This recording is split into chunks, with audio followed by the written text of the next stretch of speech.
Ilang taon na namalagi si Calix sa ibang bansa para makalimutan ang ginawang panloloko sa kanya ng babaeng labis niyang inibig at pinakasalan. Ngunit muling nagimbalang buhay niya nang habang pauwi siya'y nakita niya ang dating asawa sa bangketa. Pinipilit buhati ng dalawang bata na kambal. Sa kanilang muling pagkikita, maging malinaw na kaya ang lahat? Maayos pa kaya ang nasirang pagsasama? Are you sure, Iha? Mahirap na kasing makahanap ng sekretary na katulad mo. Masipag na tapos napakabait pa. Napangiti na lang si Yana sa narinig. Nag-resign na kasi siya sa kanyang trabaho. Ginawa niya na yung face-to-face kaysa gumawa pa ng kung anong sulat. Naniniwala po ko na makakahanap pa po kayo ng mas better sa akin. Aniya sa ilang taon na rin niyang boss. Kung hindi lang talaga siya pinapatigil ng asawa sa pagtatrabaho, hindi naman siya aalis. Kaso ayaw niyang magkaroon sila ng pagtatalo ng asawang si Calix. Okay, just enjoy your married life at kapag kailangan mo ng tulong, lagi mong tatandaan na bukas ang opisina ko para sa'yo. Bago tuluyang umalis, muli pang nilingon ni Yana ang mabait na Ginoo at kumaway dito. How was it? Sinalubong siya ng asawa sa lobby ng kumpanya. Naging maayos naman ang pamamaalam ko. Akala ko nga hindi ako pakakawalan eh. Tugon ni Yana sa lalaki. So let's go? Sabay silang lumabas at nagtungo sa nakaparadang kotse. Pinauna muna siya ni Calix tapos sumunod na to. Parang kailan lang nanliligaw pa ito sa kanya. Pero ngayon, mag-asawa na silang dalawa. Nagkakilala silang dalawa ni Calix dahil sa boss niya. Dahil palagi siyang kasama sa meeting na pinupuntahan nito. Doon niya nakuha ang atensyon ni Calix del Castillo, isa sa mga successful na CEO na ngayon ay asawa niya na. Saan na tayo pupunta? Mula sa pagtingin sa dinaraanan nila, dumako ang atensyon nito sa kanya. Sa bahay natin, doon ka na muna. Hintayin mo lang ako. Hindi mo ako isasama sa Napabuntong hininga si Calix. Wife, kaya kita pinaresign sa trabaho mo para hindi ka na mahirapan. Hindi na umimik si Yana. Hindi kasi siya sanay na walang ginagawa. Nang makarating sila sa kanilang tahanan, napansin ni Calix ang pagiging tahimik niya. Are you mad at me? Papasok na sana siya sa loob nang iharap siya nito. Nakaiwas lang siya ng tingin sa asawa. Wife. Alam mo naman kasi na hindi ako sanay na walang ginagawa tapos... Fine, isasama na kita sa company. But just for today. Sa tuwa niya ay nayakap niya ang asawa. And just tell me kung ano ba ang hilig mo. Cooking, reading. Ibibili kita ng mga gamit para doon. Pero ayaw ko nang magtrabaho ka pa. Napangiti na lang si Yana. Life is so much easier talaga kapag may kasama ka at taong umaalalay sa'yo. Yun nga lang ay hindi mo alam na may parte pala ng buhay niya na ayaw sa'yo. Bago ko pa makalimutan, magkakaroon ako ng meeting out of town. Gusto sana kitang isama kaso naalala ko, hindi mo pala gusto ang bumabiyahe. Kaya ako na lang. Labis na nalungkot si Yana sa kanyang narinig. Magtatagal ka ba ron? Mahinang natawa si Calix. Ilang days lang, maybe 1 or 2. Then I'll be back to you. Hinagka nito ang noo niya. Napapikit na lang si Yana. Masaya siyang kasama si Calix. At hiling niya lang nga ay sana, hindi na matapos ang kasiyahan na yon. Hindi pa man nakakaalis ang asaway na namimiss na ito ni Yana. Parang ang gusto niyang sumama kaysa ilang araw sila na hindi magkasama. Nasanay na kasi siyang kasama si Calix, pero mahina talaga siya sa biyahe, kaya hindi niya nagawang sumama. Take care, my wife. Hinagka nito ang kanyang noo. Pumikit na lang siya. Aalis na sana to pero hinabol niya si Calix. Nagpahabol pa siya ng halik sa labi. Napangiti na lang ang asawa niya. Matapos umalis ng asawa ay bumalik na si Yana sa loob ng kanilang bahay. Kahit pa wala ang asawa niya, ay may makakasama naman siya. Yun ay ang isang katulong na hinar nito. Gusto nga sana ng lalaki na marami pero hindi siya pumayag kaya isa lang. Ate, sa taas na muna ako. Paalam niya. Baka kasi bigla siyang hanapin tapos hindi alam kung saan ba siya pupuntahan.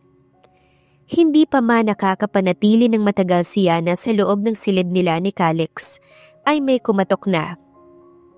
Ma'am, may tao po sa baba. Hinahanap po kayo. Pinapasok ko na po.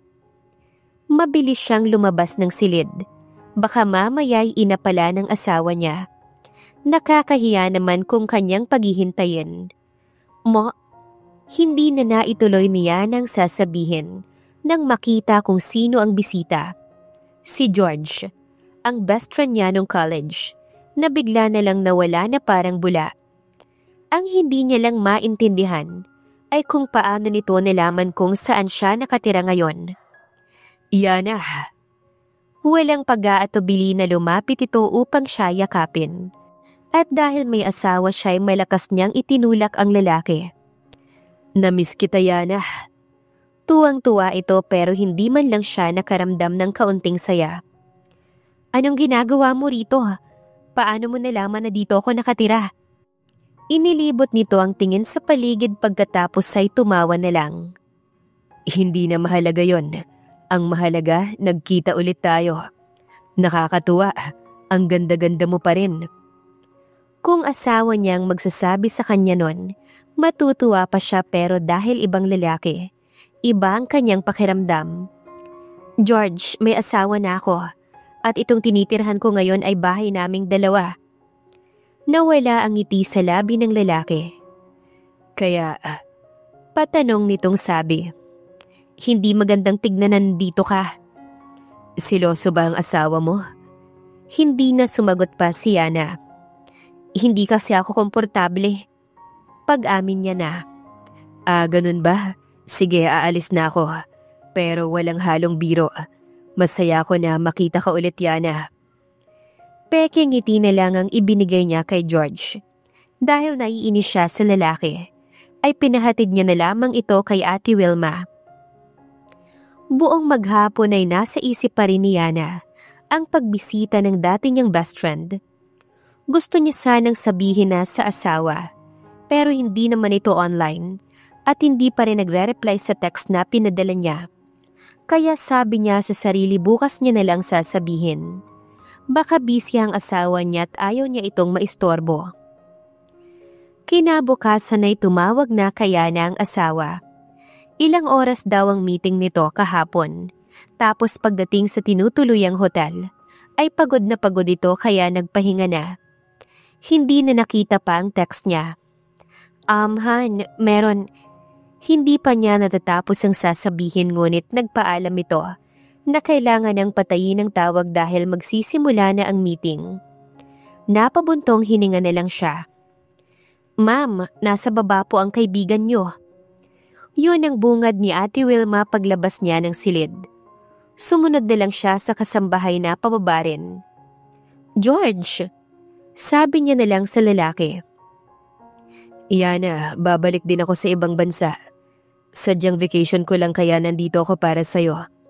Gusto ko lang na for the last time, bago ko umalis, ay magkausap muna tayo at magkasama. Paliwanag ni George habang nakatayo ito. Sige, yun na lang ang nasabi niya para umalis na rin kaagad ang lalaki. Baka kasi kapag hindi niya napagbigyan, mas lalo pa itong magtagal. Bago magsimula ang kanilang kwentuhan, ay naghanda na muna siya ng makakain nila. Nakalimutan ko ang sandwich.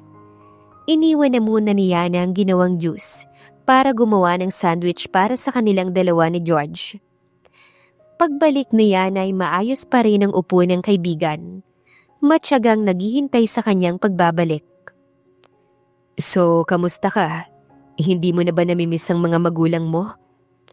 Tanong nito matapos inumin ng baso na may lamang juice. Minsan, kapag kasi namimiss niya sila, nalulungkot lang siya.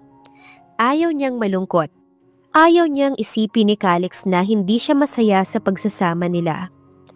Pero syempre kung minsan, marami pa ring what ifs na paano kung buhay pa ang mga to at kasama niya.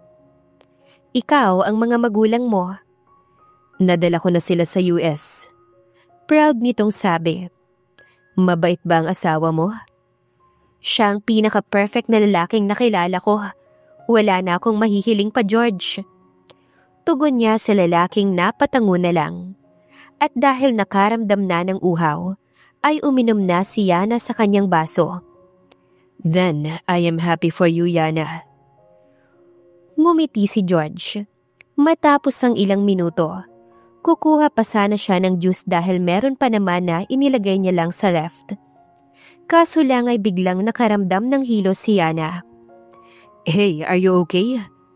Mabilis siyang inalalaya ni George. Hindi niya gusto ang pagkakahawak ng lalaki kaya naman itinulak niya to. Napapahiya itong lumayo sa kanya dahil mukhang hindi niya talaga kaya ay bumalik ito sa pag-alalay. Ate! Pagtawag niya sa kasambahay, gusto niya sanang magpaalalay patungo sa silid nilang dalawa ni Calix. Si Ate Wilma na, George. Aniya sa kaibigan ngunit ayaw nitong paawat. Ang lalaki na talagang umalalay sa kanya. Ang ipinagtataka niya lang ay alam na alam nito kung saan ang kwarto nilang mag-asawa. George, umuwi ka na. Sumama biglang pakiramdam ko. Nahihilo ko. Nahihirapang sabi ni Yana. Hindi niya na talaga kaya at pipikit na. I am sorry, Yana. May sinabi pa si George, ngunit hindi niya na yun narinig pa dahil nawala na siya ng malay. Yana? Nagising si Yana dahil sa boses na yon. Dumako ang tingin niya sa pinanggalingan ng tinig. Nakita niyang nakatayo ang mommy ng asawa niya sa may pinto ng kwarto. Nakatingin sa kanyang katabi, si George. At kahit hindi pa niya tignan ang mga nasa ilalim ng kumot na nakatabon sa kanilang dalawa, alam niyang wala siyang kahit na anong suot na damit. Mommy! Mabilis na umalis ang ginang. Dinagundong siya ng kaba. Alam niya na walang nangyari sa kanilang dalawa ni George dahil nahilo lang siya. Tapos tinulungan siya nito. Pero bakit ganon? Bakit hubad siya? Mabilis na nagbihis si Yana at sinundan ng kanyang biyanan. Ngunit wala na to. At hindi siya tanga. Alam niyang maaaring makarating sa anak nito kung ano ang nakita ng ginang. Kaya para siyang luka-luka na nagpalakad-lakad sa living room, hindi alam ang gagawin. Sa kanya tinungo ang silid kung saan mukhang natutulog pa rin si George. Dahil hindi pa ito bumababa. Tama nga siya. Pagdating niya ay tulog pa to. George, anong ginawa mo? Tanong niya matapos hampasin ng lalaking nasa kama. Naging sanhi para magising ito. I am sorry, Yana. Tangi lang nitong sinabi. Saka ito bumangon para maglinis. I just like you so much, Yana. Simula pa lang nung college tayo. Anito at tuluyang umalis. Kaya ano? Kaya nito ginawa yun para sirain sila ng asawa niya? Dahil lang sa pagkagusto nito sa kanya? Tila ba mababaliw siya ng mga oras na yon? Hindi niya alam ang gagawin. Sinubukan niyang tawagan ng asawa ngunit hindi ito sumasagot, na mas lalong nagpakaba sa kanya. Alam ni Yana na ng araw na yon ay balik na ng asawa niya, pero lalo siyang hindi mapakali. Sinubukan niyang kausapin ang ina nito sa bahay ng ginang ngunit palagi niyang hindi naaabutan. Habang siya naman ay hindi sinasagot ng asawa sa kanyang mga tawag, kaya hindi niya na talaga alam ang gagawin.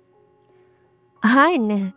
Masigla niyang bati sa asawa nang makauwi ito, ngunit nilagpasan lamang siya ni Calix. Puno ng galit ang mga mata nito nang hinarap siya. Han ka! Pero isang malakas na sigaw lang ang natanggap niya sa asawa. Paano mo nagawa sa akin yun, ha? Paano? Nakakuyom na rin ang mga kamao nito na nagpapakita talaga ng galit.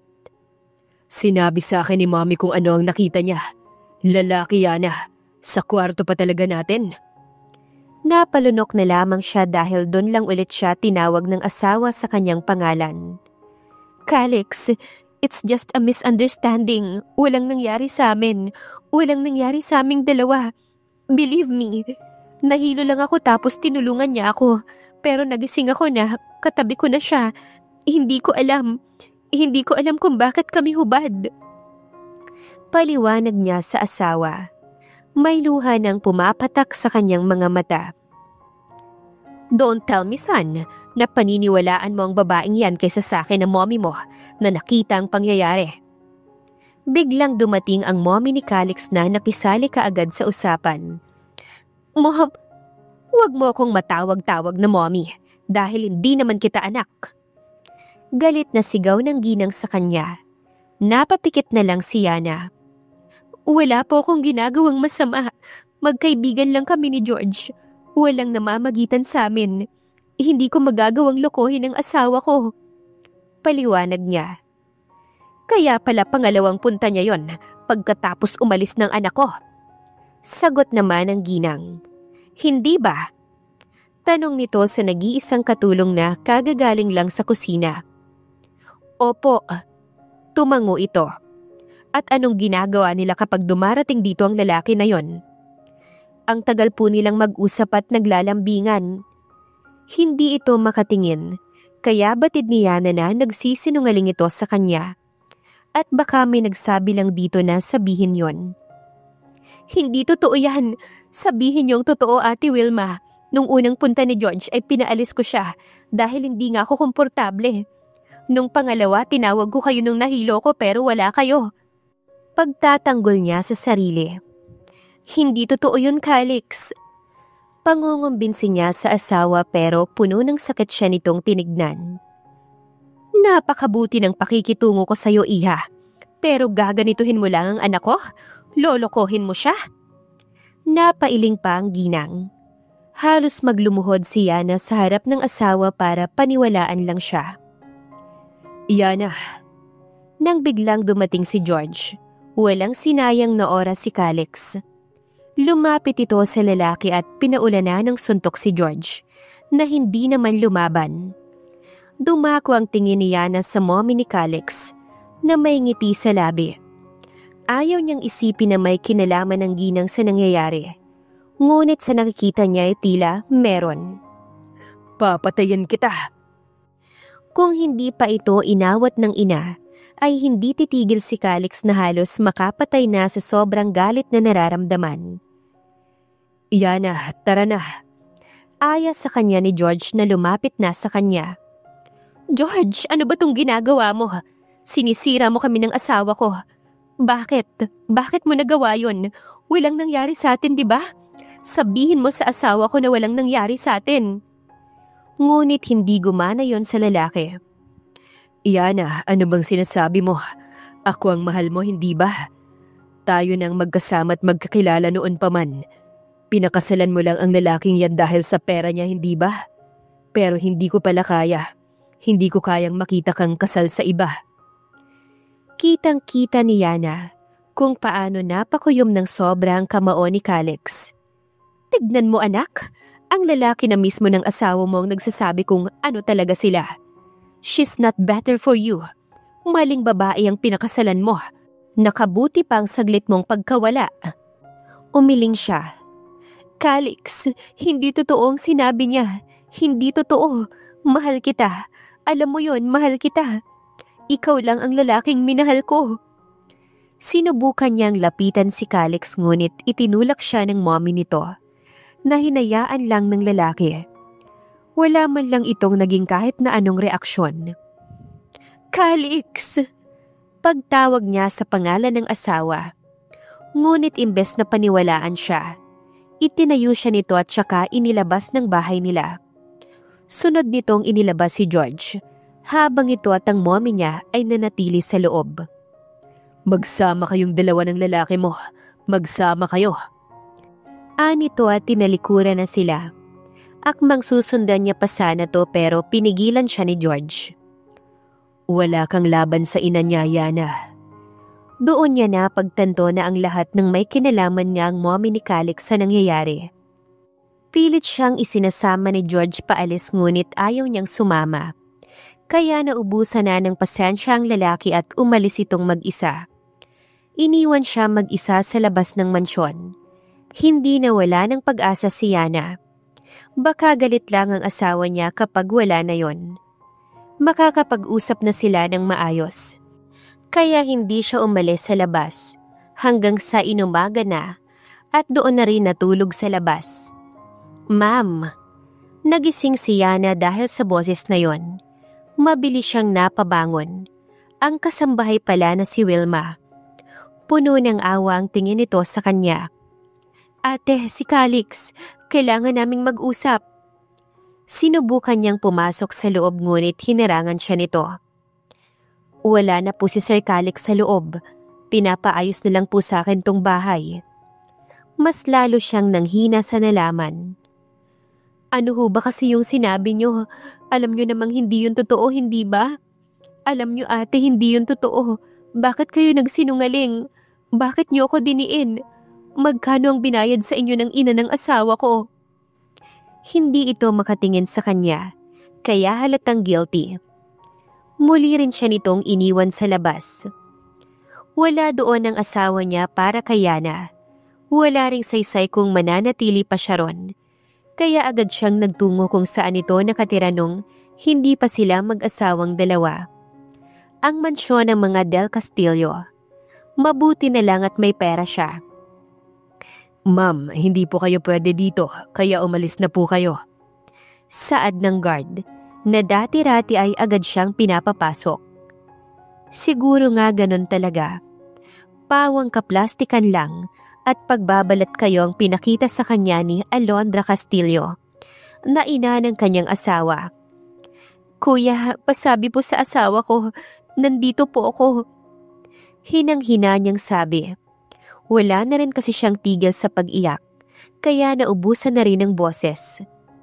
Umalis ang guard sa harap niya pero nanatili siya sa labas ng gate. Ngunit pagbalik nito, imbes na ang asawa niya ang kasama ay ang ina nito. "Hindi ka ba titigil? Anong akala mo? Magagawa ka pang paniwalaan ng anak ko? Sinira mo kami ni Calix. Sinira mo kami ng asawa ko. Pakana mo lahat. Inutusan mo si George." Buong akala niya ay tatanggi pa ng ginang kung ano ang ginawa nito. Ngunit hindi. "Di alam mo na pala, iha." Napangiti ito.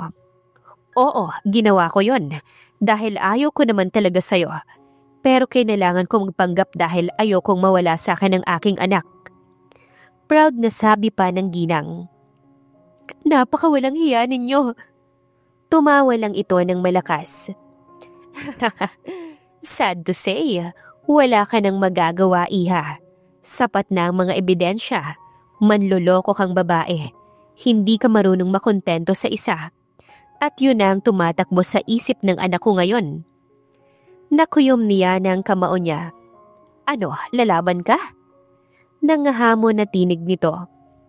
"Wala kang laban, iha. Dahil asawa ka lang at ina ko. Isa kang hampas lupa na kaya kong tapak-tapakan. Ngayon umalis ka na, bago pa kita ipadampot sa mga pulis. Huwag mong alalahanin ang tungkol sa paghihiwalay niyong dalawa ng anak ko, dahil kayang-kaya niyang ayusin yun mag-isa." Saka siya nito tinalikuran. Tinawag pa niya ng ginang ngunit hindi siya nito pinansin at tuluyan ang naglakad papasok ng mansyon nito.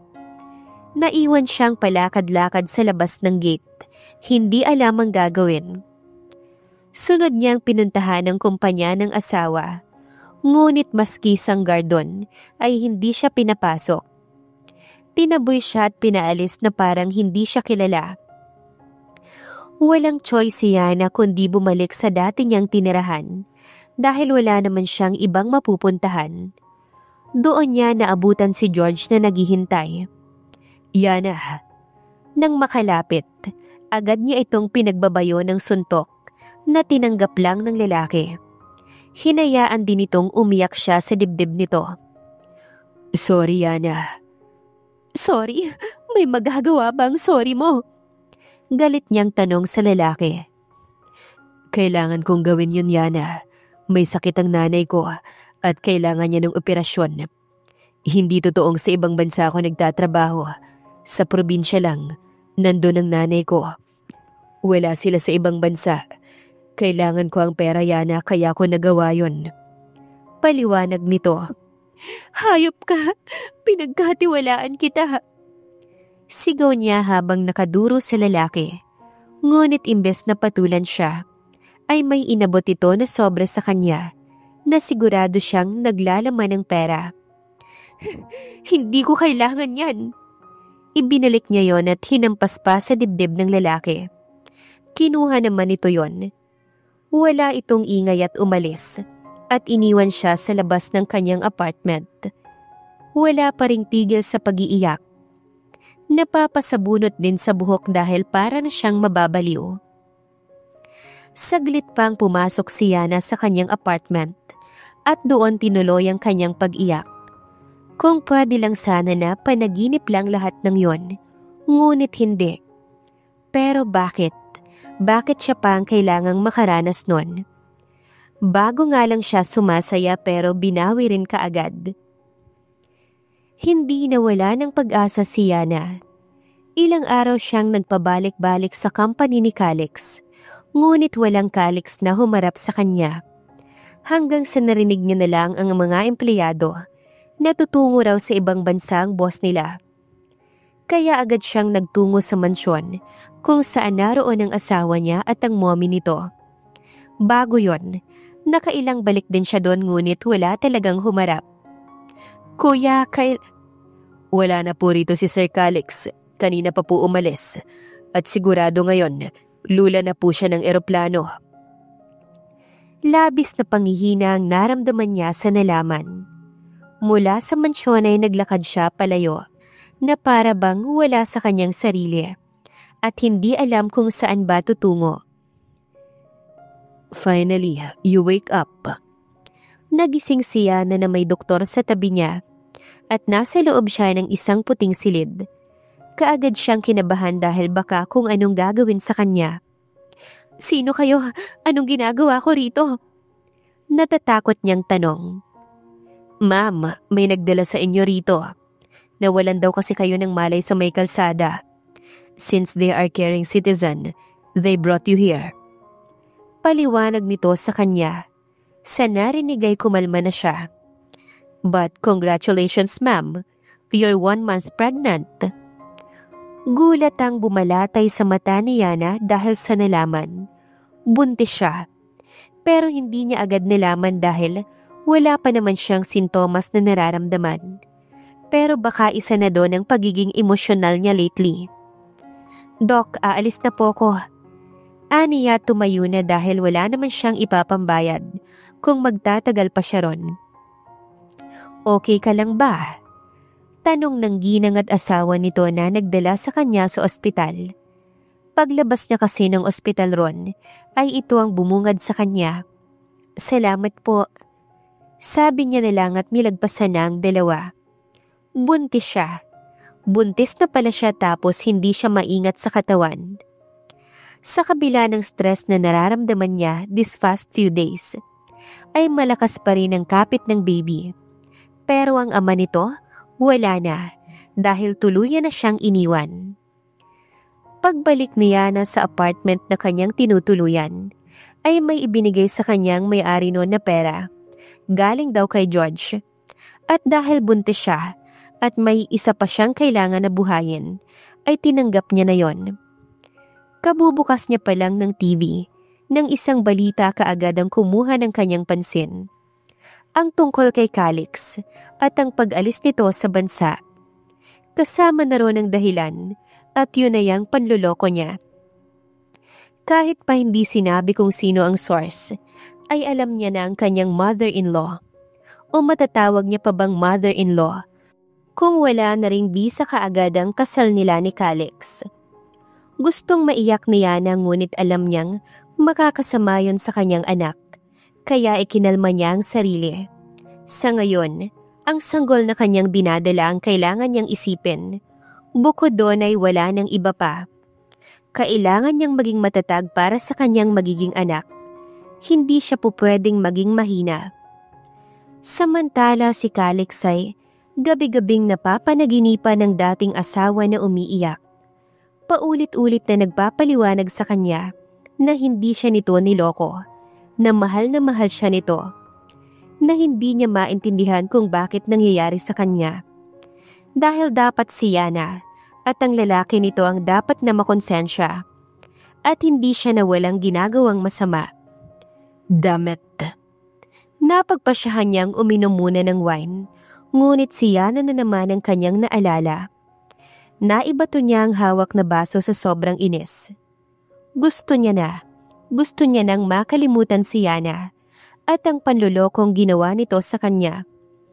Pero imbes na makalimutan, nag-flash pa sa isipan niya ang mga kasinungalingan na sinabi nito. Kaya mapakla na lamang siyang natawa. Tawa na bigla na lang din napalitan ng luha. Luha na nanggagaling sa kanyang mga mata. Hindi pa nga siya matitigil sa pag-iyak kung hindi tumunog ang kanyang cellphone. Gusto kasing makipag-video call ng kanyang mommy. "Hey son, are you there?" Pangangamusta nito. Mula pagkabata niya, ay mommy niya lang ang meron siya, kaya mahal na mahal niya to. "I'm getting better now." Simple niyang sagot. "That's good. Forget that woman. Tutal, sirang-sira na naman siya." Hindi niya na pinansin pa ang huling sinabi nito. Nagpaalam ng papatayin na ang tawag. He knows. Alam niya na pagbalik niya, wala na. Tuluyan ang nabura sa kanyang sistema si Yana at hindi niya na ito mahal. 5 years later. "Are you sure you're going back, son? Baka kapag bumalik ka dito, ay maalala mo lang ang lahat." Kausap ni Calix ang ina. Buo na ang desisyon niya. Babalik na siya ng Pilipinas. Sapat na ang ilang taon na pamamalagi sa ibang bansa para maghilom ang lahat ng sugat sa puso niya. Nakalimutan niya na ang dating asawa, kaya wala na siyang iniisip na magpapasakit sa kanyang damdamin. "My decision is final, Mom. Besides, para ma-manage ko na ng maayos ang kumpanya." Narinig pa ni Calix na napabuntong hininga ang mommy niya sa kabilang linya. Ngunit wala naman itong choice, kundi ang hayaan na lamang siyang magdesisyon. Samantala sa Pilipinas, ay abala si Yana sa pagbebenta sa labas ng apartment na tinutuluyan. Kailangan niyang maging masipag para buhayin ang dalawa niyang anak, na tanging siya na lang ang magulang. Kambal kasi ang mga anak niya. Noong ngang nalaman niyang buntis siya, hindi niya alam kung paano bubuhayin ang magiging anak niya. Tapos hindi niya inaasahan na dalawa pa. Inaamin niya na takot siya nung una, na baka hindi niya magampanan ng maayos ang pagiging ina. Ngunit sa awa ng Diyos ay nagawa niya. Sa tulong ng mga taong may malasakit sa kanya. "Mama!" Lumapit kaya na ang anak habang abala siya sa paglalagay ng juice sa baso. Mayroon kasing nabili. "Ang gugwapo at gaganda talaga ng mga anak mo, Yana." Ilang bahay ang layo nito sa kanya. "Salamat po." Aniya matapos iabot ang binili ng babae. Sinusuklian pa nga niya to ngunit tumanggi na ang ginang. "Ano yun, anak?" Pumantay siya sa anak. "Mama, ang babait po talaga nila." Tinuro nito ang isang bahay. "Binigyan po nila kami ni Yani ng merienda mo." "Kuya Yano!" Lumapit ang bunso sa kambal. May dala din itong biscuit gaya ng kuya nito. "Sige, doon na kayo sa loob. Tama ng laro dahil mainit na. Sige kayo, baka mangitim kayo." Pananakot niya pa sa dalawa. "Pero mama, wala po katulong." Mahina na lang na natawa si Yana. Itinaas pa ang isang braso para ipakita sa dalawang bata na strong siya.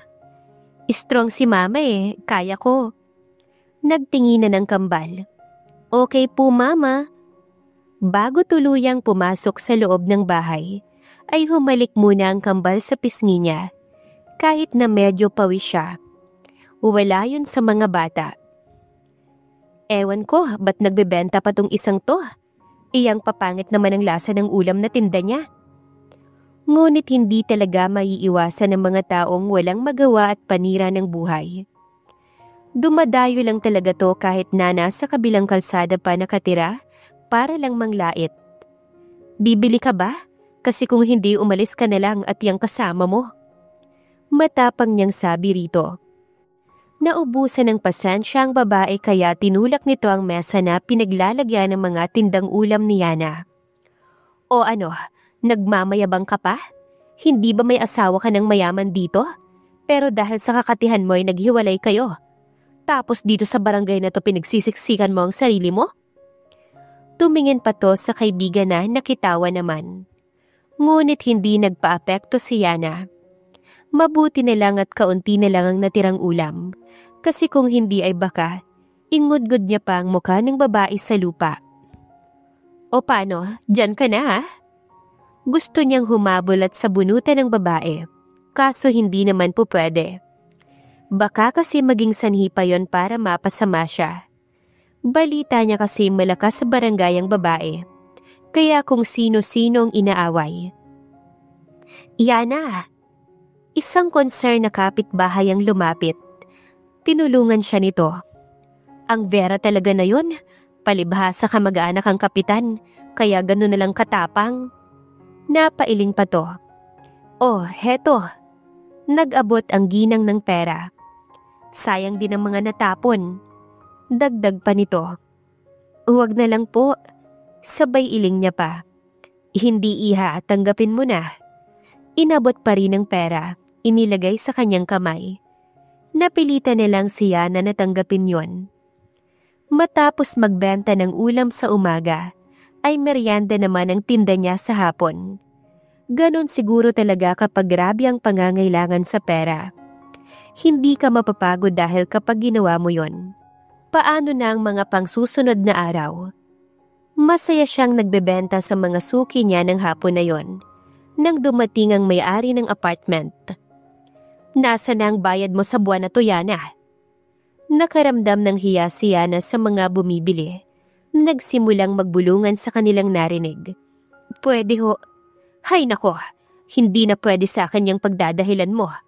Sa susunod na hindi ka pa makabayad, ay palalayasin ko na kayong mag-ina. Tumalikod ito at umirap. Ang sama talaga ng Greta na yun. Anito matapos makaalis ng may-ari ng tinitirhan niya. May pambayad ka na ba, iha? Pwede muna kitang pahiramin. Sunod-sunod naman ang padala ng mga anak ko. Napangiti na lang si Yana sa pagmamagandang loob ng kausap. Hindi na po. Ngunit tumanggi siya. May naitabi na po ko. Hanggang sa natapos na siya sa mga binibili nito. Sige iha, dyan ka na. Balik po kayo. Sabi niya na lang. At muling gumawa ng pancake habang may ngiti sa labi. Naniniwala kasi siyang kung magiging positive siya, ay ganon din ang mga susunod na mangyayari. Ngunit bakit ganon? May mga tao talagang walang konsiderasyon. Aling Greta, baka po pwede naman ho. Ay hindi, ang tagal-tagal mo lagi magbayad. Sawang-sawa na akong maghintay. Anong akala mo sa akin? Walang mga bayarin? Matagal na akong nagpapasensya sa'yo. Ngayon ang pasensya ko sa'yo'y ubos na. Hindi na pinatapos pa si Yana sa kanyang sasabihin. Ang dami na kaagad sinabi ng babae. Pero konti na lang po. Mababayaran ko na po ang upa ngayong buwan. Kung gusto nyo, ibibigay ko na ngayon. Isusunod ko na lang po yung kulang. Kalahating araw na lang po ng pagtitinda, mabubuo ko na. Paliwanag niya kay Aling Greta ngunit umiling ito. Tigilan mo ko, Yana. Ngayon din, lalayas kayo ng mga anak mo sa apartment ko. Tinulak siya nito para umalis siya sa daraanan at makapasok ito sa loob ng pag-aaring apartment. Kaagad na sumunod si Yana sa takot na baka anong gawin ng ginang sa mga anak niya. Ano pang ginagawa niyo dyan? Tumayo kayo dyan. Tayo! Sigaw ni Greta sa dalawang batang naglalaro. Napatayo ang dalawa dahil sa takot. Ngunit si Yani ay umiyak na. Tama na ho. Huwag niyo hong idamay ang mga bata. Aniya matapos yakapin ang dalawang anak. Nakapantay sa mga ito. Pero hindi nawala ang atensyon ng ginang sa kanyang mga anak, lalo na kay Yani. Anong iniiyak-iyak mo dyan? Akala mo ba maawa ko sa inyong mag-iina? Akala mo ba madadala ko dyan sa pag-iyak mo? Huwag niyo naman sanang sigawan ng bata. Pakiusap niya. Anong gusto mo? Kausapin kayo ng maayos? Pinapalayas ko na nga kayo. Kaya bago pa ako magdala ng barangay, lumayas na kayo dito. Naiintindihan mo ba ako? Mamaya pagbalik ko, gusto ko wala na kayo rito. Galit itong tumalikod at iniwan silang mag-iina. Mama! Mas niyakap ni Yana ang mga anak. Hinagkanya din ang noon ito. Magiging maayos din ang lahat, anak. Maayos to ni Mama, okay? Nagbigay siya ng pilit na ngiti sa bunsong anak, saka ibinaling ang tingin sa panganay na anak. Ilagay niyo yung mga paborito niyong damit sa bag na binili ni Mama sa inyo, ha? Tulungan mo ang kapatid mo. Tumangulang si Yano, kasama ang kapatid na si Yani. Ginawa ng dalawang ipinag-uutos niya. Naiwan siya sa sala na naluluha. Saan na sila pupuluti na mag-iina? Ayos lang sana kung siya lang ang mahihirapan. Ngunit may mga anak na siya na hindi niya makakayang nakikitang nahihirapan. Malalim na paghinga muna ang kanyang pinakawalan, saka tumayo para ayusin ang mga gamit na kailangang dalhin. Walang mangyayari kung hindi siya kikilos. Ayaw niya rin naman na damputin sila ng barangay. Okay na po, Mama. Lumapit ang dalawang bata na may suot ng bag. Ngumiti na lang si Yana. Yana, nandyan pa ba kayo? Mula sa labas ng bahay, narinig niya ang sigaw ni Aling Greta. Kasama ang dalawang anak at dalang mga importanteng gamit ay lumabas na siya.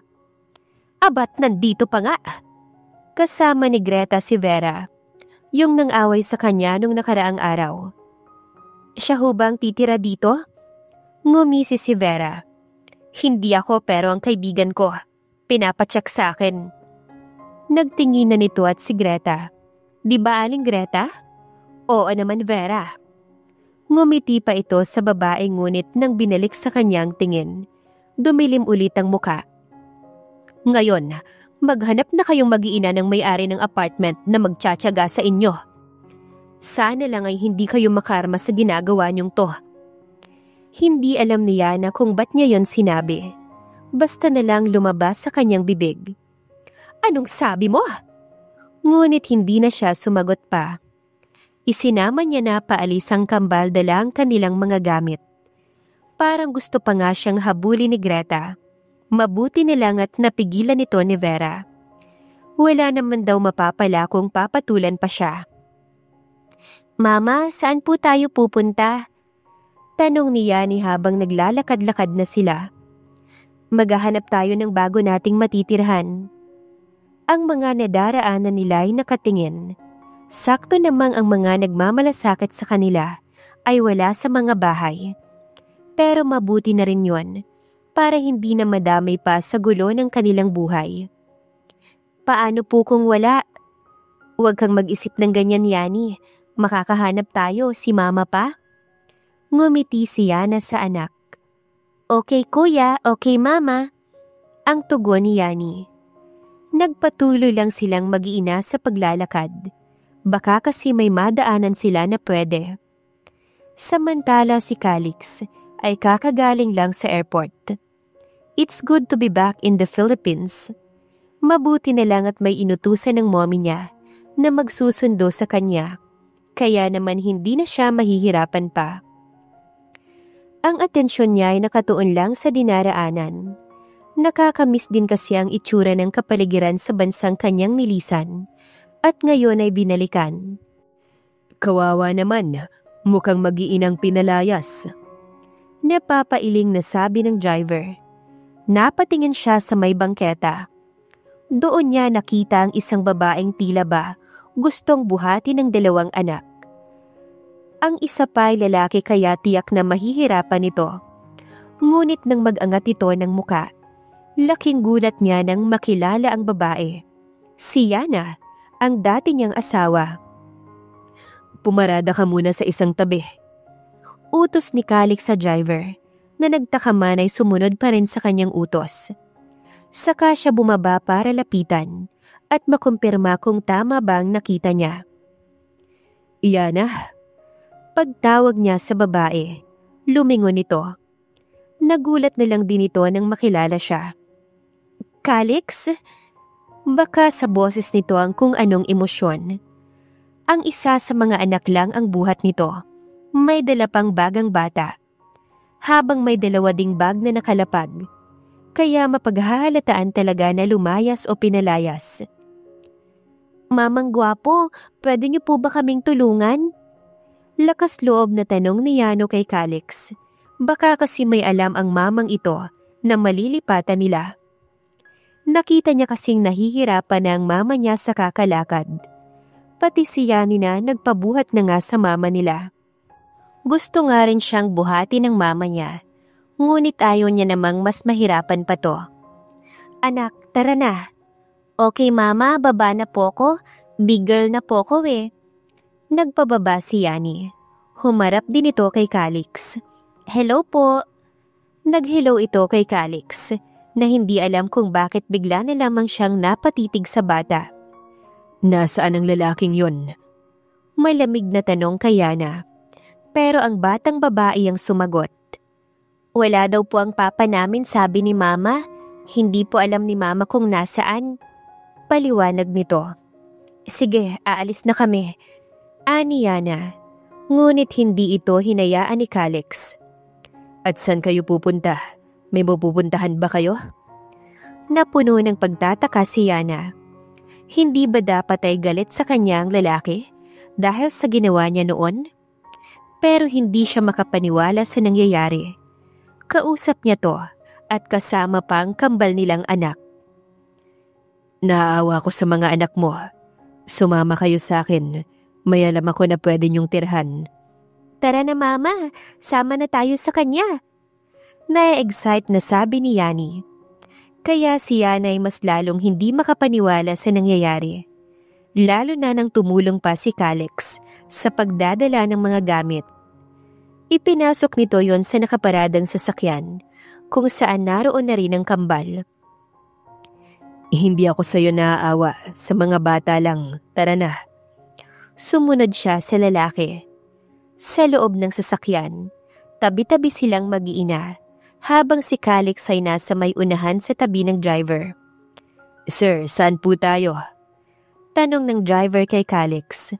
Sinabi nito ang isang kumpletong address, pati na ang papunta ron, habang siya'y nakikinig lang sa usapan ng dalawa. Pero sir, sabi po ng mommy nyo, dalhin ko raw agad kayo sa mansyon. Ang tugon ng driver kay Calix. Pagkatapos ko silang ihatid, ay doon na tayo didiretso. Tumingin pa ito sa kanya at sa dalawang bata. Matapos ang ilang minutong biyahe, ay nakarating din sila sa lugar. Maiwan ko na kayo rito. Kaninong bahay ito? Isa sa mga binili ko nun, walang nakatira. Dito na muna kayo. Simpleng sagot ni Calix. Ibinaba na nga lang ng lalaki ang mga bag. Nagpapahiwatig na sila na lang ang magpasok sa loob. Salamat sa pagtulong. Tanging nasabi niya. Ngunit basta na lang nito iniwan ang inabot sa kanyang susi ng bahay. At saka ito tumalikod na. Sumakay ng kotse nang walang paapaalam. Pero ang dalawang bata ay nakafocus lang sa bahay. Hindi na apartment na bago nilang tutuluyan. Umalis na siya, mama? Abala kasi sa pagkukwentuhan ng dalawa, kaya hindi na namalaya na nakaalis na ang lalaking tumulong sa kanila. Oo. Sayang hindi po kami nakapag-thank you, pero ang gwapo niya po mama, kamukha niya si kuya. Mabuti pa ang bata ay napansin yon, ngunit si Calix ay mukhang hindi. Inakala talaga nito na anak nila ni George ang kambal. Habang si Calix ay hindi mapakali, habang lula ng kotse. Papunta na sila sa mansyon kung saan naroon ang mommy niya. Paulit-ulit kasing nagfa-flash sa kanyang isipan ang mukha ng kambal na bata. Mayroon siyang hindi maipaliwanag. "San pa kayo nagpunta, Erning?" Tanong kaagad ng mommy niya nang makarating sila. Mabuti na lang talaga habang nasa sasakyan pa, ay napag-usapan na nila ni Mang Erning ang tungkol doon. "Kumain lang po kami at nagpahinga, ma'am. Nagutom po kasi si sir tapos saglit pong nagpahinga." Mukha namang nakumbinsi ang mommy niya. "I am tired, mom. Magpapahinga na ako." Paalam ni Calix at iniwan na ang ina sa unang palapag ng mansyon. Ngunit kahit nasa kwarto na siya, hindi pa rin nawala sa kanyang isipan ng dalawang bata. Ang gago naman ng lalaking yon para pabayaan ang mag-iina nito. Tapos si Yana, okay lang dito na pinabayaan ito ng ama ng mga anak? Mabuti na lang talaga na wala nang naging tanong pa ang mommy ni Calix. Magaling din kasing magpaliwanag si Mang Erning. Kung di ay magkakaroon pa ng hindi matapos-tapos na usapan.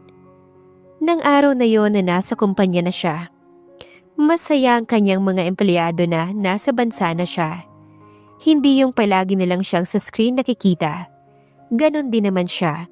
Iba pa rin yung nakakausap sila ng personal. Kasalukuyan siyang pumipirma ng mga dokumento nang mag-ring ang kanyang cellphone. "Hello, son," malambing na sabi ng mom niya. Ipinatong niya na lang ang cellphone sa mesa at ni-loudspeaker yon. "Why did you call, mom?" Tanong niya sa inang nasa kabilang linya. "Son, may ipapakilala ko sa'yo. Anak ng isa sa mga amiga ko. I'm sure na magkakasundo kayong dalawa." "Hindi pa ako ready na pumasok ulit sa isang relasyon, mom." Aniya sa ina. Narinig niya ang malalim nitong pagbuntong hininga mula sa kabilang linya. "But you can just give it a try." Umuo na lamang siya at pinatay na ang tawag. Ayaw niya rin kasing humaba pa ang usapan nilang dalawa. Matapos pirmahan ang mga kailangan, tumayo na si Calix. Ibinaling niya ang tingin sa mga gusali na nakikita mula sa labas. Nang biglang sumagi sa isip niya ang mag-iina. Pero bakit? Binigyan niya na nga ang mga ito ng tirahan, kaya dapat ay hindi na siya mag-alala pa rito. Sa buong araw na yon ay nagtatrabaho si Calix. Magagabi na nang siya ay lumabas ng kumpanya para sana umuwi. Ngunit nang papunta na siya sa kanyang sasakyan, ay may bigla na lamang humila sa isang tabi. "Kailangan kitang makausap. May kailangan kang malaman." Nanginginig ang boses nito nang makilala ang mukha ng lalaki. Galit ang nangingibabaw na damdamin kay Calix. Mabilis niyang sinuntok ang kasama ni Yana na nanloko sa kanya, ang lalaking nagngangalang George. "Ang kapal ng mukha mong magpakita pa sa akin pagkatapos ng ginawa ninyo ng dati kong asawa." Isinandal niya ito sa pader at pinaulanan pa ng sunod-sunod na suntok, ngunit hindi man lang ito lumaban. "Ano, lumaban ka? Wala kang kwentang lalaki. Pagkatapos mong agawin, pinabayaan mo na pati ang mga anak ninyong dalawa, pinabayaan mo na." Sunod-sunod ang suntok ang ibinigay niya rito sa sobrang galit. "Anong mga anak ang sinasabi mo?" Kahit na nahihirapan, ay nagawang magsalita ni George. "Huwag mo na akong lokohin. Hindi mo ako maloloko." Sagot naman ni Calix. "Imposibleng hindi kayo nagkaanak na dalawa." Dagdag niya pa. Ngunit sunod-sunod na umiling si George. "Hindi ako pwedeng magkaroon ng anak kay Yana. Hindi pwede, pare." Pasigaw nitong sabi ng makabawi na ng lakas. "Ano? Huwag mo nang be." Natigilan si Calix sa anumang nais na sabihin dahil sa sunod na sinabi ni George. "Paano kami magkakaroon ng anak kung wala namang nangyari sa aming dalawa ni Yana?" Natigilan siya sa narinig. Tila ba nabingi at nangihinang naibaba niyang nakaamba na namang kamao para manuntok. "Sasabihin ko sa iyo ang lahat, ang buong katotohanan, ngunit wag dito. Baka makita ko ng ina mo. Hindi niya ako pwedeng makita kaya huwag dito." Naguguluhang binitiwan ni Calix si George na kanina ay grabe niyang kwelyuhan. Nagpunta sila sa isang restaurant at doon nag-usap. Mabuti nga't hindi pinansin ng mga tao ang mukha ng kasama niya na puno ng bugbog at pasa. Hindi niya alam kung bakit pumayag siya na mag-usap pa sila ng ganon. Siguro'y dahil nabanggit nito ang ina niya. At ang paliwanag kung bakit itinatanggi nito na anak ang mga batang nakita niya. Huwag mong dinadamay sa usapan ng mommy ko. Galit niyang turan sa lalaki.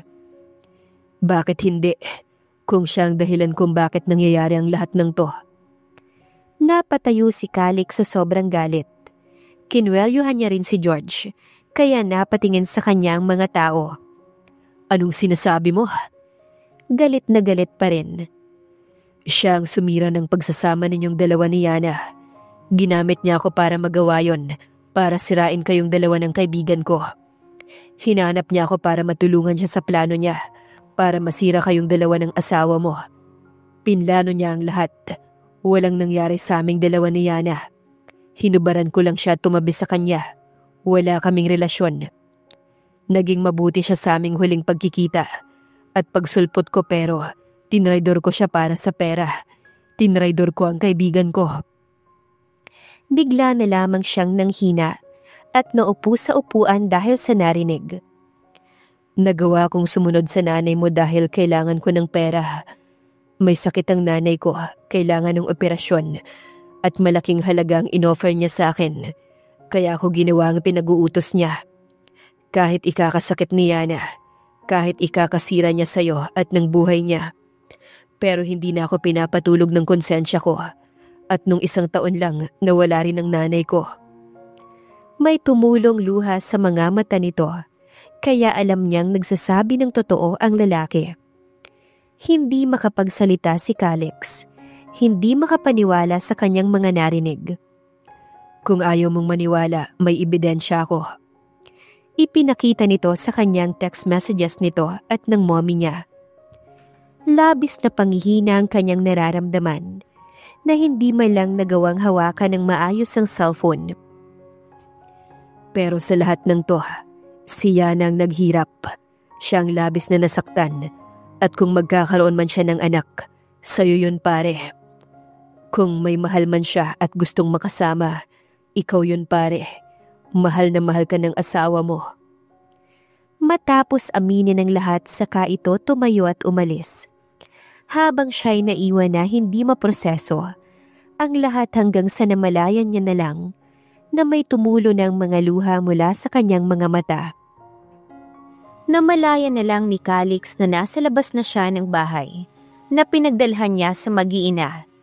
Nakatayo sa labas ng pinto at hindi malaman ang gagawin. Kung kakatok ba o tatawag mula sa labas para lang pagbuksan siya. Kuya, ang init-init ni Mama. May sakit siya. Ngunit nang marinig niya ang iyak ng bata, sinubukan niyang buksan ang pinto. Ngunit nakalak yun, kaya nagsalita na siya mula sa labas ng bahay.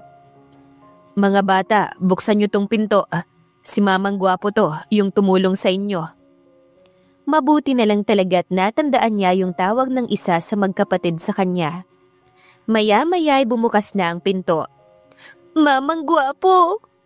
Yumakap sa kanyang batang lalaki.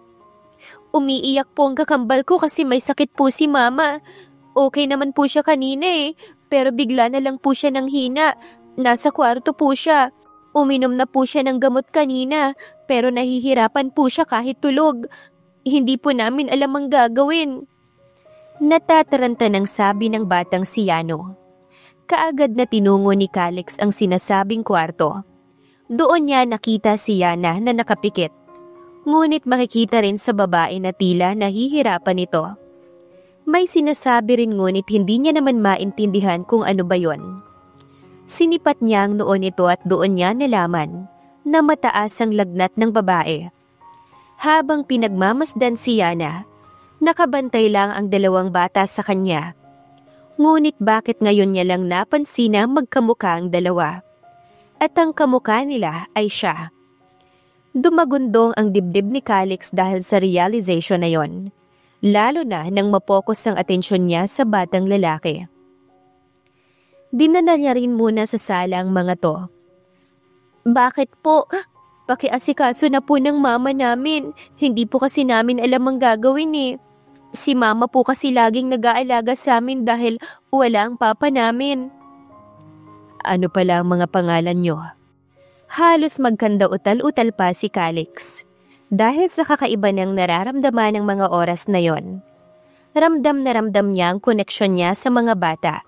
Na nung una nilang pagkikita ay wala dahil nangingibabaw ang nararamdaman niyang galit kay Yana. Ako po si Yano. Itinuro nito ang kapatid. Siya naman po si Yani. Kambal po kaming dalawa. At ang mama po namin ay Yana. Magalang na tugon ng bata. Naramdaman na lang ni Calix na may tumulo ng luha mula sa mga mata niya. O sige, dito na muna kayo sa sofa. Ako nang mag-aasikaso sa mama ninyo. Napangiti na lang ang dalawa. Naghanap siya ng towel na magagamit at palanggana. Mabuti na lang at may alkohol siya palaging dala sa sasakyan. Yun na lang ang ginamit niya. Dala ang towel at palanggana na may lamang alkohol. Ay nagtungo siya sa kwarto na kinalalagyan ni Yana. Nagulat na lang siya nang magmulat ng mata ang babae. Calix, tila ba hindi makapaniwala nitong sabi. Nilagay niya na ang towel na piniga sa ulo ng babae. Pero si Yana ay pinanood lamang siya. Ikaw ba talaga yan, Han? Hinang-hina ngunit nagawa pa ring muling magsalita. Nasundan yon ng mahinang tawa. Imposible, galit ka sa akin kasi akala mo niloko kita. Pero pakana ng mommy mo ang lahat eh. Sinira niya tayo kasi ayaw niya sa akin. Kaya ayun, iniwan mo ko. Hindi mo man lang nalaman ang tungkol sa mga anak natin dahil wala ka na. May tumulong luha sa mga mata nito, kaya't labis siyang nasaktan. Kaya maging siya'y napaluha rin. Panaginip ba to? Kasi kung panaginip to, ayoko nang magising. Kasi kasama na kita, tapos hindi ka nagalit sa akin. Dahil sa taas ng lagnat ay nag-iiba na ang akala nito sa mga bagay-bagay. Nasundan na yon ng mahinang pag-iyak. Bakit kailangan kong masaktan ng ganito? Minahal lang naman kita at nagtiwala lang ako sa inyo. Bakit mo ko iniwan?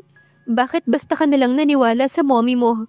Yung katulong, kasabot niya rin. Pinagkaisahan nila ako. Anong laban ko? Mag-isa lang ako. Hindi na napigilan ni Calix ang sarili. Niyakap niya si Yana habang nakahiga ito sa kama. Dito ka na lang, please. Tulungan mo kong palakihin ang kambal kasi hirap na ako. Ikaw lang naman ang mahal ko eh. Hanggang sa naramdaman niya na tulog na pala to. Tinuyo ni Calix ang kanyang mga luha. Iniwan niya na muna si Yana para tignan ng dalawang bata. Nang makita na tulog na sila, ay dinala niya na sa kwarto. Sa sobrang galit sa sarili, hindi niya na napigilan pa ang sarili na suntukin ng pader sa kusina. Nanghihinang napasandal doon habang sunod-sunod ang pagpatak ng luha. Unti-unting inalala ang ginawa niyang pananaboy dito. At kung paano siya mismo ang tumapos sa pagsasama nilang dalawa dahil naniwala siya sa mommy niya. Nagising si Yana na okay na ang pakiramdam niya. Hindi na sobrang masakit ang kanyang ulo at hindi na rin siya pinagpapawisan ng sobra. Mama! Nagulat siya nang sabay na pumasok ang kambal at tila ba napakaganda ng aura ng mga to. Good morning, Mama. Nagluto po si Mamang gwapo po sa atin. Kumunot ang noon niya sa sinabi ni Yano. Oo, Mama. Ang sarap nga po eh. Pinatikim niya po sa amin. Dagdag pa ni Yani. Wait po, Mama. Tatawagin po namin siya para Tumayo na siya at hindi na tinapos pa ang sinasabi ng mga anak. Laking gulat ni Yana nang makita si Calix na naghahanda ng pagkain sa mesa. Ayos ka na ba? Kaagad itong lumapit para tignan kung may lagnat pa siya. Kung ganon, hindi lang panaginip ang lahat. Ibig sabihin nun ay nasabi niya na ang lahat kay Calix. Alam na nito ang lahat. Anong ginagawa mo rito? Wala sa sarili niyang tanong. Mama, siya po ang nag-alaga sa inyo kagabi. Sagot ni Yano. Bigla po siyang dumating kaya nagpatulong po kami sa kanya kasi hindi po namin alam ang gagawin. Nagkatitigan silang dalawa ni Calix na may kung anong emosyon siyang nakita sa mga mata nito. Ngunit nakakasigurado siya na hindi yun galit. Kumain ka na, kailangan mo ng lakas. Umupo na si Yana. Ganon din ang kambal habang si Calix at pinagsilbihan siya. Kaya hindi pa rin siya makapaniwala sa nangyayari. Ang sarap-sarap po ng luto nyo. Natutuwang sabi ni Yani. Ang swerte naman po ng asawa nyo, may manggwapo. Si Yano naman yon. Nasaktan ko nga ang asawa ko eh. Napatigil siya sa pagkain sa sinabi ni Calix. Nagkatinginan silang dalawa. Po, bakit po? Ano pong ginawa nyo? Naguguluhang tanong ni Yani. Mas naniwala ko sa iba kaysa sa kanya. Bakit po? Kawawa naman po ang asawa nyo. Nalulungkot na sabi ni Yani. Kaya ang bad-bad ni mamang gwapo, no? Nagkatinginan ng kambal bago muling nagsalita. Pwede naman po kayong humingi ng sorry sa kanya eh. Doon na nakayanan ni Yana. Tumayo na siya at nagpaalam na sa kwarto muna dahil pakiramdam niya ay tutulo na ang mga luha niya. Ayaw niyang makita yon ng mga anak. Napaupo na lamang si Yana sa isang gilid ng kwarto. Napayakap siya sa kanyang tuhod at unti-unting naalala ang lahat. Nag-angat siya ng tingin nang maramdaman na may nanonood sa kanya at nakatayo sa kanyang harapan. Wife. Halos magkanda utal-utal nitong sabi. Doon nagsunod-sunod ang mga luha ni Yana. Na-miss niya yon. Na-miss niya ng sobra. Pumantay si Calix sa kanya. Saka siya nito niyakap ngunit hindi niya magawang yakapin pabalik ang lalaki. Dahil bumabalik ang sakit. Sinabi na sa akin ni George ang lahat. I'm so sorry, my wife. Bakit? Hirap na hirap niyang tanong. Bakit hindi? Bakit hindi mo ko pinaniwalaan? Bakit ka umalis? Bakit mo ko pinabayaan? Ba't ang bilis mong tinapos? Para na siyang kakapusin ng hininga ng mga oras na yon. I am sorry, wife. I'm so sorry. Mahina niyang tinulak si Calix palayo sa kanya saka tumayo. Ayaw niya nang maging mahina ulit. Pero bakit ganon? Kapag ito ang kasama niya, ba't ganon na lang ang kanyang panghihina? I'm so sorry for abandoning you and the twins. Mama, bakit ka po umiiyak? Napatingin ang bata sa lalaking nasa likod ng mama niya. Walang iba kundi si Calix. Pinaiyak niyo po ang mama namin? Naiiyak na tanong ng bata. Yumakap na rin ito sa ina. Yani, bakit ka Nakita ni Yano ang kakambal at ang mama niya na umiiyak. Mamang gwapo, bakit niyo po pinapaiyak ang mama ko at ang kakambal ko? Akala ko po mabait kayo kasi tinutulungan niyo kami. Dismayadong sabi ng bata. Hindi makasagot si Calix. Tila ba nanuyo ang lalamunan nito? Yung asawa ko, siyang mama niyo. Tugon ni Calix sa dalawang bata na labis na ikinagulat ng dalawa. Sabay silang napatingala sa mama nila. Totoo po ba yun, mama? Dahan-dahang tumango si Yana. Bad ka po pala talaga eh. Galit na sigaw ni Yani kay Calix. Sinaway naman ito ni Yana.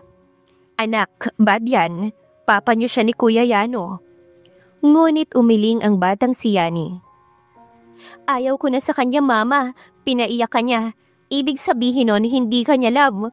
Hindi niya rin kami love. Bakit wala po siya nung lumalaki kami ni Kuya? Bakit ikaw lang pong nahihirapan magtrabaho? Nasaan po siya, mama? Hindi magawang sumagot ni Yana. Kasi maging siya ay hindi alam ang ginagawa ni Calix ng mga panahong yon. Magpapaliwanag si Papa. Tumulo na rin ang luha mula sa mata ni Calix. Sinubukan niyang hawakan ng anak ngunit umiwas to. Tumakbo palayo. Sinundan naman ang nakatatandang kapatid si Yano. Susundan sana ang mga anak ngunit pinigilan na siya ni Yana. Hayaan mo muna sila. Ako nang magpapaliwanag sa kanila ng lahat. Hindi mo kailangan gawin ng mag-isa. Sasamahan kita. Hinawakan ni Calix ang kamay ni Yana, ngunit kaagad ding binawi yon ng babae. Matagal ko nang kinaya mag-isa, Calix. Anito at ito naman ang tumalikod sa kanya. Parang sinagasaan ng tren ang puso ni Calix sa sobrang sakit. Habang si Yana ay muli na namang naalala ang lahat ng nangyari. Matapos siyang ipagtabuyan ni Calix. Ang akala niyang masaya ng buhay ay nasira. Nasira ang buong pagkatao niya at pangalan niya.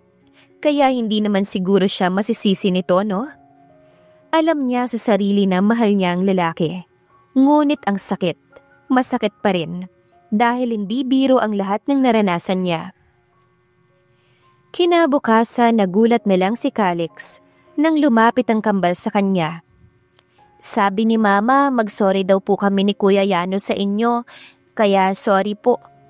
Hindi na pinatapos ni Calix ang bata.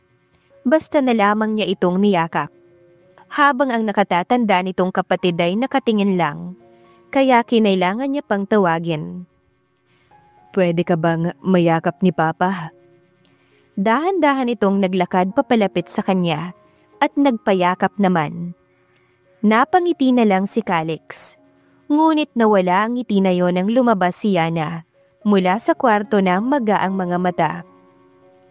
Gusto niya ring yakapin ng babae ngunit tiyak na hindi ito magpapayakap sa kanya. Mama, maglalaro lang po kami sa labas ha? Paalam ni Yano at tumakbo nang magkuya palabas ng bahay. Kaya silang dalawa na lang ni Yana ang naiwan. Please don't keep the pain, wife. Kung gusto mo akong saktan, gawin mo. Malabas mo lang ang lahat ng sakit na nararamdaman mo. Pwede mo akong saktan. Ngunit umiling si Yana. At ang klase ng ngiti na binigay nito ay kinaayawan niya. Pilit kasi yon. Hindi naman makakatulong kang gagawin yon. Maging maayos na lang muna tayo para sa mga anak natin. Paano tayo? Lakas loob niyang tanong kay Yana. Nagulat naman si Yana sa tanong ni Calix. Paano sila? Hindi ba't ito naman ang tumapos ng lahat, hindi ba? Calix, wala nang tayo. Diretsahan niyang sabi, dahil yun naman ang totoo. Isa pa, hindi mo na ako asawa. Dagdag niya pa. Mas nadagdagan patuloy ng bahid ng sakit ang mukha nito. Nang biglang, Calix, sino ba ang? Hindi na nagulat pa ang ginang nang makita siya. Walang iba kundi ang mommy ni Calix na si Amalia, na sobrang pagkamata pobre. Tama nga ang sinabi ng driver sa akin. Mabuti na lang at napaamin ko. Bumaling ito ng tingin sa anak. Anong pumasok sa utak mo, anak, para magpaloko na naman sa babaeng to? Galit na galit ito sa anak na si Calix. Hindi ako niloko ni Yana, Mom. Kung may manluloko man rito, kayo yun. Nagkatitigan ng mag-ina. Anong sabi mo? Hindi makapaniwalang sabi nito. Kung may manluloko man rito, ay kayo yun. Alam ko na ang totoo. Sinabi sa akin ng lalaking inutusan niyo para masira kaming dalawa ng asawa ko. May diin itong sabi sa ina. Hindi makapaniwala si Doña Amalia. At naniwala ka naman. Paano ka nakakasigurado na nagsasabi yun ng totoo? Na hindi sila gumagawa ng paraan para maisahan ka lang? Hindi talaga ito papatalo. Inamin niyo mismo sa akin na ginawa niyo nga, Donya. Kaya walang nangyayari na kasinungalingan, tanging katotohanan lang ang mananaig.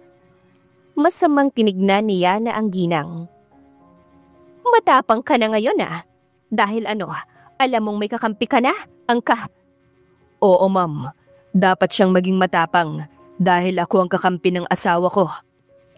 Lumapit si Calix at pinagsalikop ang kamay nilang dalawa sa harap ng ina. Nang gagalaiting napatingin doon ang ginang.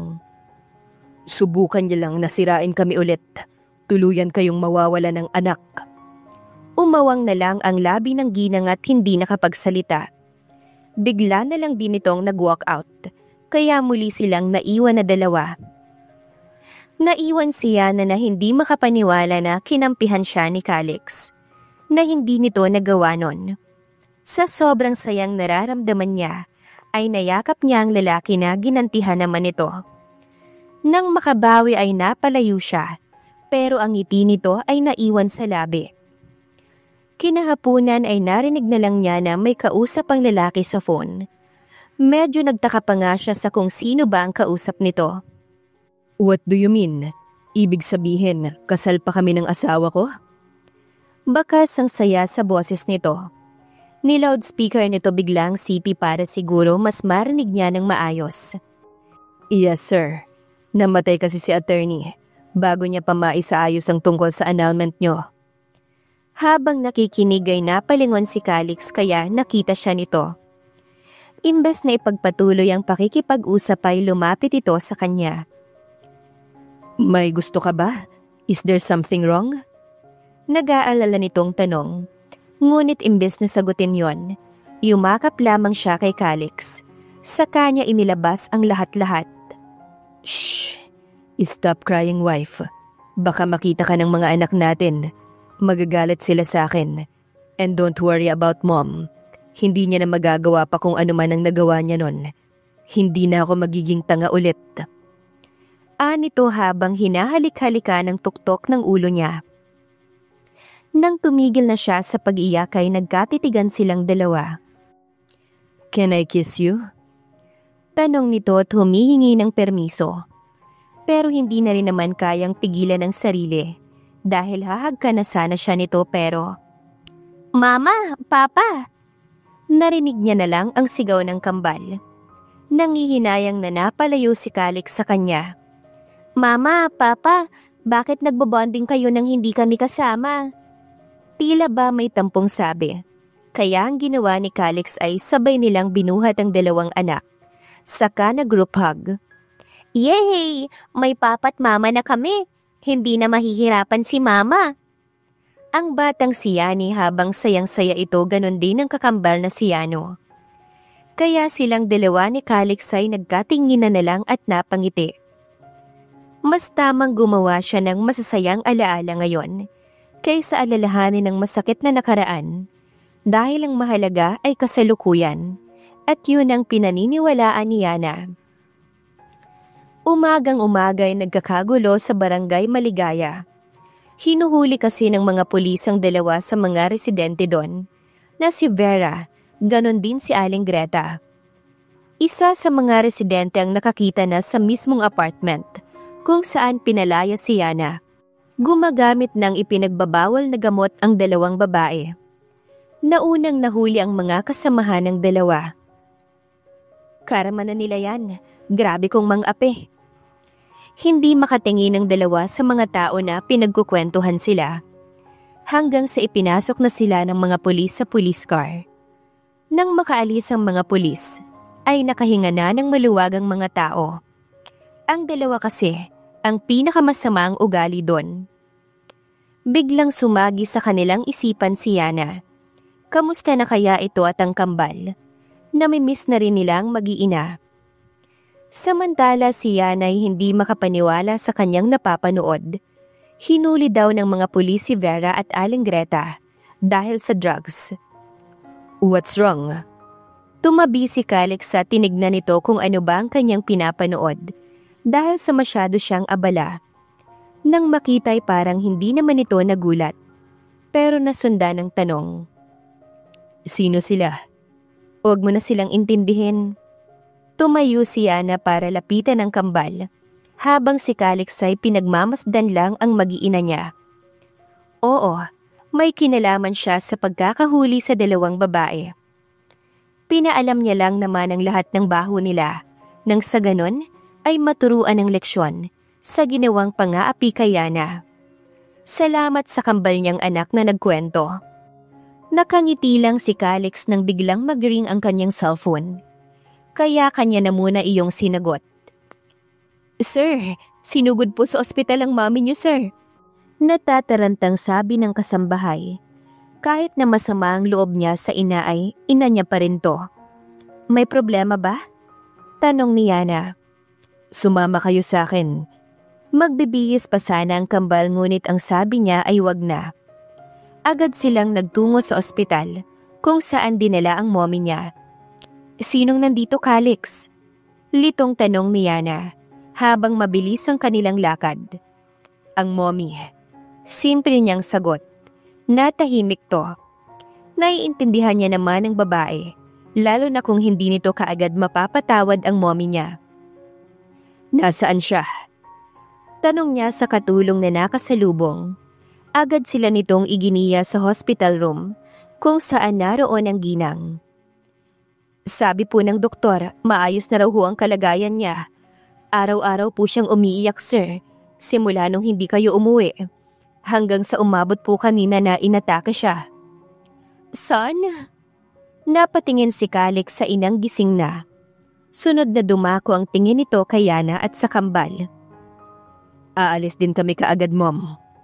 Ani Calix bago binalik ang tingin sa ina. Ngunit kahit medyo nahihirapan, ay nagawang umiling ng ginang.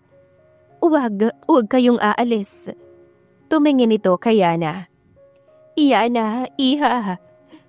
Tumulo na ang luha sa mga mata nito. Patawarin mo ko sa lahat ng nagawa ko sa'yo, sa inyo. Sa nakikita niya ay mukhang sincere naman ang mommy niya. Lola po namin kayo? Lumapit ang batang si Yani. Naluluhang hinaplos ni Amalia ang mukha ng apo. Napakaganda mong bata. Natutuwang sabi ng ginang. Bumaling ito sa isa pang apo na nag-aalangan pa ngang lumapit. Ngunit nang si Yana na mismo ang nagsabi ay lumapit na to. Hello po. Tila ba nahihiya pa ito. Ginawa din ng ginang ang paghaplos sa mukha ng bata. Kung makakasakit para sa'yo, iha, na araw-araw kung makita ay tutungo na ako sa ibang Bakit niyo po gagawin yon? Hindi niyo po ba gustong makita na ikasal muli ang anak niyo sa akin? Ayaw niyo pa rin sa akin? Bumuhos ang luha ng ginang. Hindi makapaniwala sa kabutihang ipinapakita ni Yana sa kanya. Iha, pwede ba kitang mayakap? Lumapit si Yana at ito na rin ang nag-adjust para mayakap siya ng ginang. Mabilis na nakalabas ng ospital si Amalia. Si Yana at ang anak nitong si Calix ang nag-alaga sa kanya pati na rin ang kambal. Halos araw-araw nga humihingi ng tawad ang ginang kay Yana. Ang asawa niyo po, nasa na? Ni minsan ay walang naikwento si Calix sa kanya pagdating sa daddy nito. Kaya nga inisip na lang ni Yana na patay na at hindi na nagtanong pa.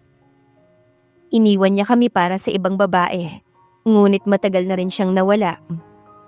Kaya naman pala galit na galit ito sa mga cheaters. Mabuti at meron pa rin po si Calix na inang katulad niyo. Nalungkot ang ginang sa narinig. Alam niyang wala ng mga magulang si Yana.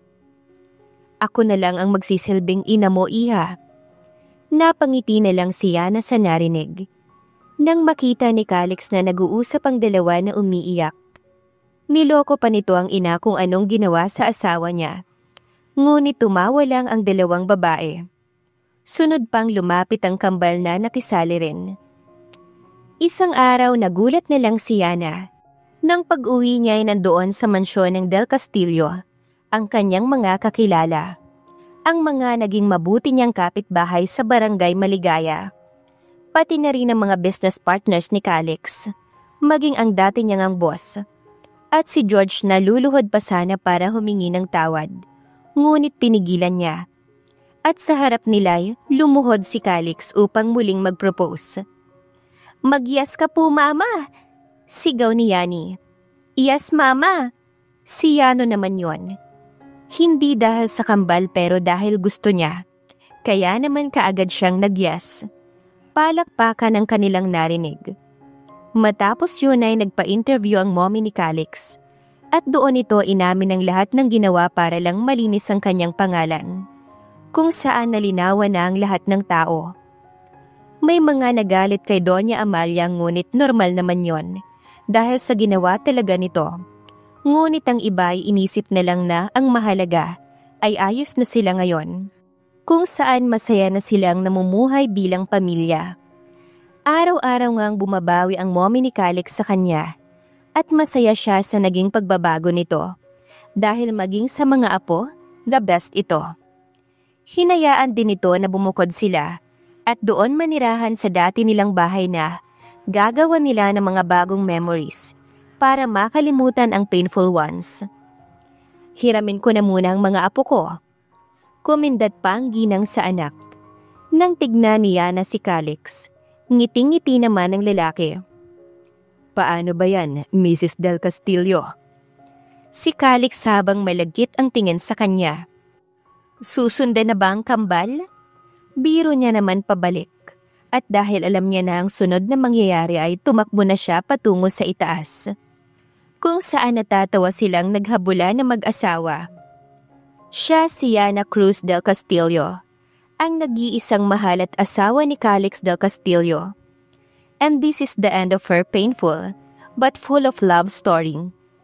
Naging masakit man sa una, ngunit happy ending pa rin. Wakas.